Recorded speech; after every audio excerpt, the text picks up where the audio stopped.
பாபநாசத்தில் சாலையோரம் குடியிருந்து வரும் குடும்பங்களுக்கு மாற்று இடம் வழங்காத வருவாய்த்துறை, நெடுஞ்சாலை துறைகளை கண்டித்து இந்திய கம்யூனிஸ்ட் கட்சியினர் உணவு சமைத்து உண்டு உறங்கும் தொடர் காத்திருப்பு போராட்டத்தில் ஈடுபட்டனர்.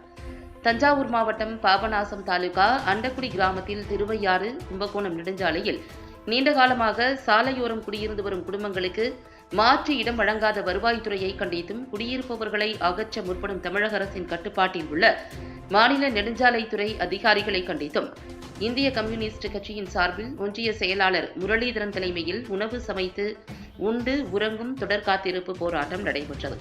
இந்த ஆர்ப்பாட்டத்தில் மாவட்ட செயலாளர் சென்னை பாண்டியன், மாவட்ட குழு உறுப்பினர் இளங்கோவன், மாநில குழு சிறுபான்மை மக்கள் நலக்குழு காதர் உசேன் ஆகியோர் கலந்து கொண்டு கண்டன உரையாற்றினர்.